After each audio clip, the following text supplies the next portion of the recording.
video is for those people who are into skincare that follow this page. I mean formulators. And like I always say, this page is a learning place where you can learn stuff. So there are some skincare ingredients that I like to call semi-natural. That is substances or chemicals that had their origins from plants. Examples: vitamin C, vitamin B3, you know, the vitamins, you can get them from plants. All right, so I like to call all those ingredients semi-natural, because while they have their origins from plants, they are now being synthesized. So I want to talk about vitamin C. Vitamin C has its own formulation rules, okay?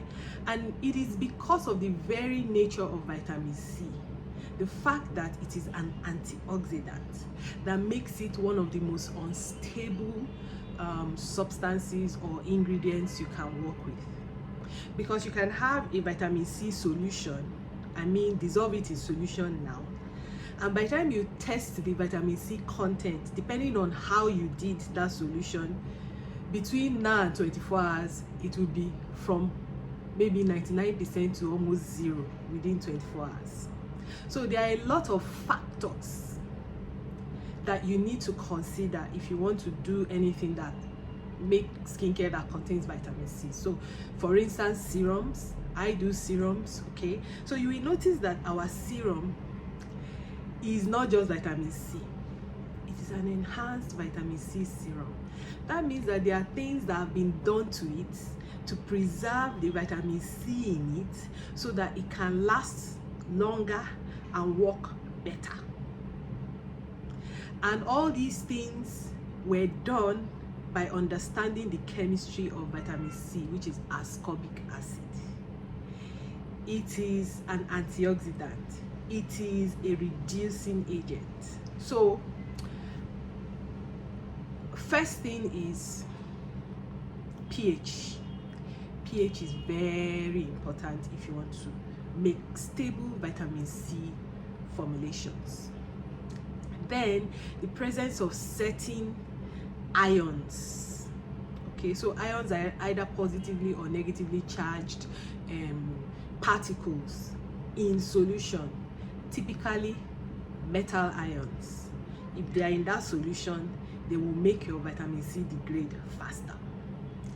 Light, exposing your vitamin C to light or mixing it and putting it in a transparent container is a recipe for disaster. You can make a very potent vitamin C serum, but because you stored it in a transparent container, by the next day it would have completely degraded. Oxygen is not the friend of vitamin C. Yeah, so once you expose it to oxygen, it begins to get oxidized because it rapidly reacts with oxygen. That is its very nature. So what do you do for a vitamin C serum to make it more stable? Number one, that pH should be between 2.5 and 3.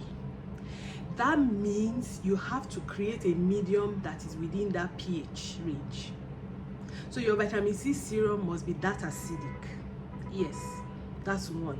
Two, that medium has to be a buffered medium. I would teach how to make a citrate buffer that you can use for your vitamin C serums. I will teach step by step. A buffer solution is a solution that resists change of pH. So if you add acid or base to it, it will resist that change. So before it deviates from between 2.5 and 3, it's very hard. You have to add excess before that happens. All right, so you must use a buffered solution. Then for light, use an amber bottle to store it. Oxidation, protect it from oxygen. Metal ions, use distilled water. Don't use any water that is not distilled to make anything that has vitamin C in it. It's going to degrade rapidly. Okay, so these are tips you need. Then finally, okay, I forgot to say this because it's part of our own enhanced vitamin C serum. Like when I tell people our vitamin C serum is enhanced with something called apigenin.